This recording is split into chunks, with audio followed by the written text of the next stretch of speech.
Escuchen esto, más de 100 líderes sociales han sido asesinados este año en Colombia y en 5 departamentos hay más de 4.200 líderes que piden protección, una protección eficaz a la UNP. Para entender cómo está este crudo panorama, nos acompaña a esta hora Leonardo González. Él es el director de Indepaz. Director, gracias por estar con nosotros a esta hora en Noticias Caracol. Y comienzo preguntándole acerca de ese asesinato que ocurrió el fin de semana justamente en Santa Marta, que tiene conmovido al Caribe, pero también a Colombia, de este líder arhuaco, próximo a graduarse como ingeniero.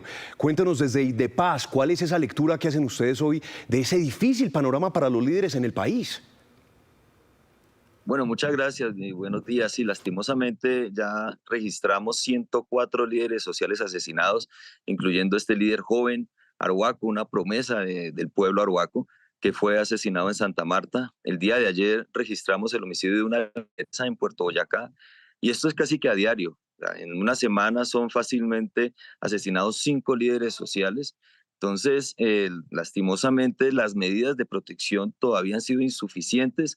Se necesita tener unas políticas de prevención mucho más eficaces para poder proteger a los líderes sociales, que realmente lo que está sucediendo es que están atacando los procesos de las comunidades, no tanto al líder social por ser líder, sino al proceso. Entonces hay que identificar cuáles son los verdaderos procesos que están teniendo en estos momentos un riesgo grave por los diferentes intereses que existen en las regiones. No solamente son los intereses de los grupos armados, sino intereses diversos que van en contravía de los intereses de las comunidades.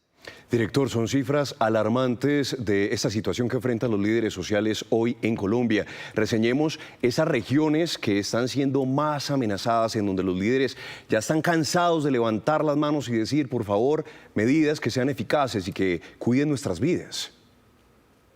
Sí, lastimosamente el departamento donde más han sido asesinados líderes, firmantes del acuerdo de paz, donde más masacres, donde la violencia se ha ensañado contra las comunidades es el departamento del Cauca. Le sigue Antioquia, Nariño, Valle del Cauca este año ha tenido un repunte. Entonces, son departamentos en donde falta la presencia institucional, no solamente de la fuerza pública, sino del Estado realmente que llegue con educación para evitar, por ejemplo, el reclutamiento forzado, que llegue con vías. Es decir, se necesita que el Estado esté en las zonas donde en estos momentos están siendo abandonados y donde está pues, realmente las cifras más altas de homicidios de líderes sociales.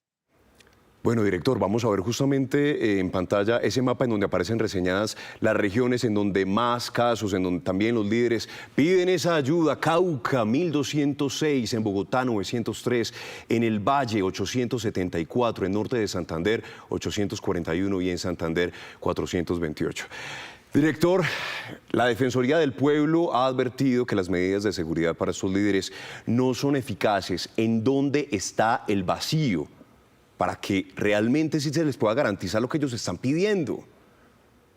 Pues una de las respuestas importantes los tiene la misma Defensoría. La Defensoría ha venido alertando por medio de las alertas tempranas durante varios años lo que está sucediendo y los riesgos que están corriendo las comunidades y los líderes sociales. Aquí se requiere fortalecer las medidas de autoprotección como las mismas guardias indígenas, campesinas, cimarronas, pero también las tulpas de mujeres, las organizaciones de base tienen diferentes medidas de autoprotección y debe haber un diálogo del Estado colombiano para implementar estas medidas de autoprotección, pero también para garantizar especialmente las medidas que van teniendo desde la misma política pública, que tenga esa comunión con lo que está sucediendo en el territorio. Entonces es hacer análisis de contexto amplios como los hace la Defensoría del Pueblo en las alertas tempranas, pero que vaya también con un diálogo permanente con las diferentes medidas que se vayan implementando y también, por supuesto, con la investigación que se está realizando por parte de la Fiscalía. Necesario tener esa comunión y no existan más divisiones en el mismo Estado y con las comunidades. Director, ya para terminar, y en eso que usted nos cita como análisis de contexto, vimos que liberaron a esos 60 soldados que estaban secuestrados en San José del Guaviare. Hay en las disidencias, están las disidencias de alias Iván Mordisco, las disidencias de alias Calarcá, está la segunda Marquetalia, en medio está la comunidad y también están los líderes ahí pagando las consecuencias. ¿Cómo leen ustedes esta situación? Sí, es una situación absolutamente compleja lo que se está viviendo. Menos mal se logró la liberación de estos soldados, pero todas estas acciones que se dan en medio de los mismos diálogos pues hace que se torpeden los diálogos. Entonces es necesario que se cumpla con las diferentes iniciativas que se han venido dando desde las diferentes mesas, porque la gran mayoría de las veces donde hay enfrentamientos, donde hay todo este tipo de acciones entre los mismos grupos armados, es en medio de la misma población civil. Eso lo vemos en las diferentes zonas como en el Cauca, en donde en medio de la población civil se dan los enfrentamientos y son los principales eh, personas que están siendo involucradas en el conflicto.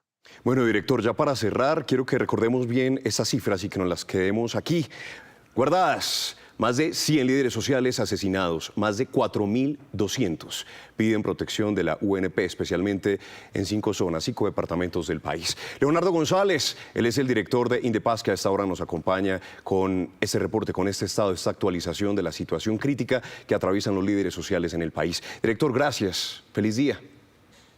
A ustedes muchas gracias, que estén muy bien.